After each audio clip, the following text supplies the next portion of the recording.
De vereniging de Mennoruiters uit Burgum ziet het al een skoft naar een locatie om boeten te trainen en te oefenen in de simmer. Ik willen ze graag met verenigingwedstrijden organiseren. Een Perilien kwam er een stuk loonvrijheid zien hoe de manege. Voor haar een perfecte locatie, maar de gemeente toch hier oorzoer. De gemeentevoeringsplan, ja, die weer helemaal net enthousiast. Tenminste, het gevoel hebben we net gekregen. Dat vonden we een beetje vreemd. Afijn. Ze gingen toen een voorstel, we moesten maar naar Diepegat bij het evenemententerrein. Daar moesten we de wedstrijd maar organiseren. Nou ja, dat sloeg in uw eigen nergens op. We hebben hier de manege, we hebben hier onze kantine. En dat weer net, en al onze manpaarden, we hebben een prachtige omgeving. Dus dat lijkt sabot uit de route, dat weer voor u net aantrekkelijk.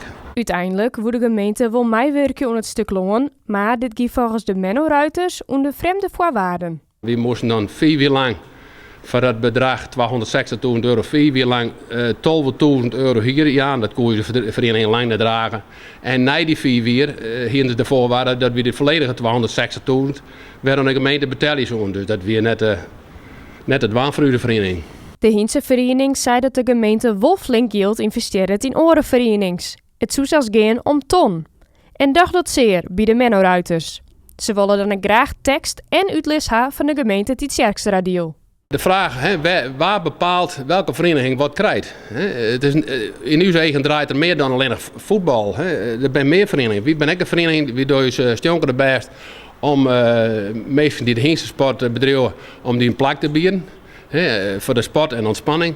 En dat is in uw eigen ook belangrijk. Ze hoop je op een serieus antwoord. Want de Hintse vereniging zorgt nog wel mogelijkheden, maar je stikt grijden het zien hoe de manege. De sport die verhoort toch wel een beetje. Dan zullen misschien een gedeelte zo'n bodem in lezen laten kennen.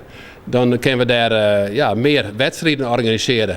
Dat is, en dan, ja, je maakt wel mee met de tijd. En de vraag naar de sportgebruikers op zo'n bodem is wel steeds groter de laatste tijd. Dus als we mij gaan willen met de vereniging, dan moeten we echt vernijden. Dus dat zou wel een mooie mogelijkheid zijn. Als het uiteindelijk nog lukken zou. De gemeente Tjitjerkstra-deal wil voor de rietskeerkomsten net reageren. Toen ze te doen zal de kwestie bepraat worden door de rietsleden.